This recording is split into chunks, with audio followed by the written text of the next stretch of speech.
News times 11 खबरों में आगे।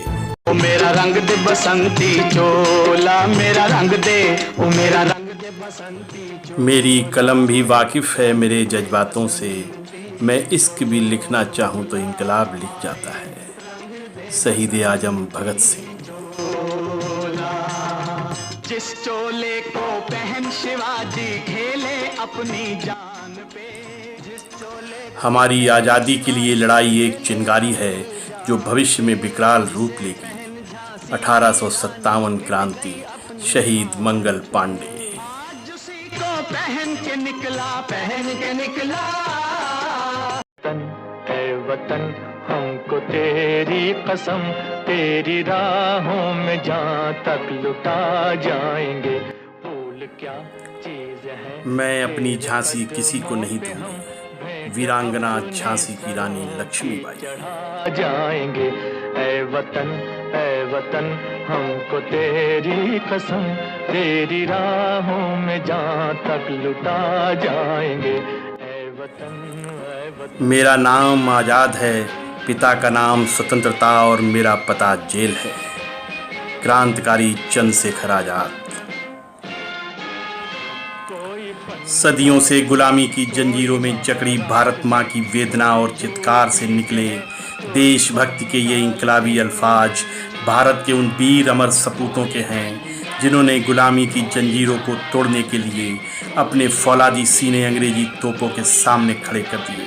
नंगे बदन पर अंग्रेजों की लाठियां, कोड़े खाते हुए लहूलुहान जिस्म धरती पर बिछा दिए, सीने पर गोलियां खाईं और हंसते हंसते फांसी के फंदे पर झूल गए।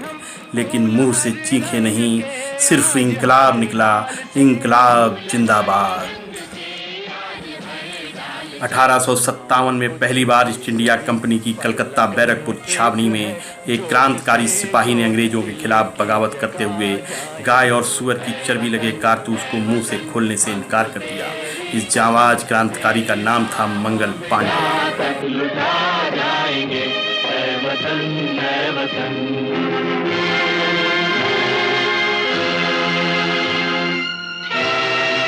एक अंग्रेज अफसर ने इसे सैनिक विद्रोह मानते हुए मंगल पांडे को गिरफ्तार करने की कोशिश की तो इससे पहले ही क्रांतिकारी मंगल पांडे ने अपनी बंदूक की गोली से इस अंग्रेज अफसर का सीना छलनी कर दिया। मंगल पांडे को पकड़ लिया गया और 18 अप्रैल 1857 को महज 22 वर्ष की उम्र में उन्हें फांसी पर लटका दिया गया। 1857 की ही क्रांति में वीरांगना झांसी की रानी लक्ष्मीबाई का शौर्य और पराक्रम इतिहास के पन्नों में स्वर्ण अक्षरों में दर्ज है। पति गंगाधर राव की मौत के बाद रानी लक्ष्मीबाई ने झांसी को अंग्रेजों को देने से इनकार कर दिया। अंग्रेजों से आखिरी युद्ध में रानी ने मात्र 12 घुड़सवारों के साथ अंग्रेजों का लोहा लिया। बसंती चोला, ओ मेरा रंग दे बसंती चोला, ओए रंग दे बसंती चोला। इस युद्ध में घायल रानी लक्ष्मीबाई शेरनी की तरह मुंह में घोड़े की चाबुक थामे दोनों हाथों से तलवार चलाते हुए पुत्र को पीठ पर बांधकर आखिरी वक्त तक वीरता से लड़ती रहीं। एक ब्रिटिश सैनिक की तलवार से सिर पर वार होने के बाद रानी जमीन पर गिर पड़ी, लेकिन मरते मरते इस मर्दानी ने अपने घुड़सवारों से कहा, मेरा शरीर अंग्रेजों को न सौंपा जाए। और ऐसा ही हुआ। आखिरी वक्त तक अंग्रेज रानी लक्ष्मीबाई का शरीर छू नहीं सके। 1857 की क्रांति के बाद क्रांतिकारियों में विद्रोह की ये चिंगारी शोलों की तरह भड़क उठी। 13 अप्रैल 1919 को अमृतसर के जलियांवाला बाग में निहत्थे भारतीयों पर क्रूर जनरल डायर की गोलियों से हुए नरसंहार और लाला लाजपत राय पर अंग्रेजों द्वारा लाठियां बरसाने के बाद हुई उनकी मौत ने स्वतंत्रता संग्राम में उबाल ला दिया। उस घड़ी तुम हमें भूल जाना नहीं। 1920 के बाद अंग्रेजों के दमन से क्रांतिकारियों का खून खौल उठा। भगत सिंह, राजगुरु और सुखदेव ने काले कानून के विरोध में असेंबली में बम फेंका और जलियांवाला बाग और लाजपत राय की मौत का बदला लेने के लिए अंग्रेज अफसर सैंडर्स को गोली से उड़ा दिया। और उसके बाद तो क्रांति की ज्वाला धधक उठी। भगत सिंह, राजगुरु, सुखदेव को फांसी की सजा सुनाई गई और इस सजा के ऐलान के होते ही सारा लाहौर सड़कों पर उतर आया। विद्रोह बढ़ता देख अंग्रेजों ने एक दिन पहले ही चुपचाप भगत सिंह, सुखदेव और राजगुरु को लाहौर की जेल में फांसी दे दी और सबों को इधर उधर फेंकवा दिया।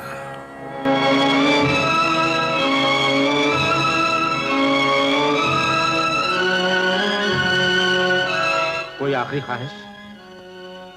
राम प्रसाद बिस्मिल स्वतंत्रता आंदोलन के प्रमुख योद्धा थे। काकोरी कांड और मैनपुरी षड्यंत्र के लिए अंग्रेजों ने उन्हें भी फांसी की सजा सुनाई। फांसी के फंदे पर लटकते लटकते बिस्मिल आज़ादी का गाना गुनगुनाते रहे। सरफरोशी की तमन्ना अब हमारे दिल में है, देखना है जोर कितना बाजुए कातिल में है।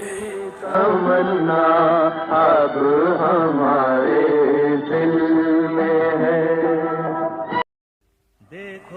स्वतंत्रता आंदोलन के एक और क्रांतिकारी चंद्रशेखर आजाद तो मात्र 14 साल की उम्र में ही गांधी जी के असहयोग आंदोलन से जुड़ गए। पकड़े जाने पर जज ने उनसे उनका नाम पता पूछा तो आज़ाद ने मूंछों पर हाथ फेरते हुए कहा, मेरा नाम आज़ाद, पिता का नाम स्वतंत्रता और पता जेल है। चंद्रशेखर आजाद सांडर्स बध और काकोरी कांड में शामिल थे, लेकिन अंग्रेज उन्हें पकड़ नहीं सके। काम न आए देखो वीर जवानों अपने खून पे ये इल्जाम न आए देखो वीर जवानों। लेकिन 1931 के प्रयागराज में अंग्रेजों से मुठभेड़ के बाद चंद्रशेखर आजाद ने 3 अंग्रेजों को मौत के घाट उतारने के बाद खुद को गोली से उड़ा लिया।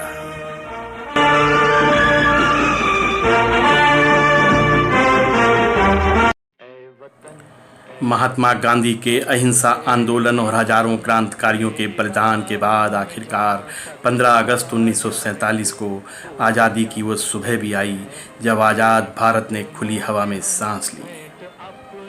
लेकिन आज़ादी की ये नई सुबह आज़ादी के वे दीवाने देख नहीं सके जिसे पाने की हसरत लिए आज़ादी के तराने गाते गाते वो दुनिया से रुखसत हो गए। भारत की आज़ादी 100 साल के लंबे संघर्ष के बाद मिली। क्रांतिकारियों की ये अमर गाथाएं इतिहास के पन्नों पर दमक रही हैं। इसे चंद शब्दों और लम्हों में समेटा नहीं जा सकता। लेकिन आज हमारी नई पीढ़ी को ये जानना बहुत ज़रूरी है कि जिस शान से ये तिरंगा आज फहरा रहा है उसकी ज़मीन हजारों लाखों देशभक्तों के लहू और संघर्ष से सींची गई है। तब जाकर कहीं ये आज़ादी हमें हासिल हो पाई है। स्वतंत्रता दिवस पर मैं आज संतोष वाजपेयी न्यूज़ टाइम्स 11 परिवार की तरफ से देश के अमर शहीदों को सत सत नमन करता हूँ, उन्हें सैल्यूट करता हूँ। जय हिंद। नाम कुछ भी सही पर लगन एक है, जोत से जोत दिल की जगा जाएंगे।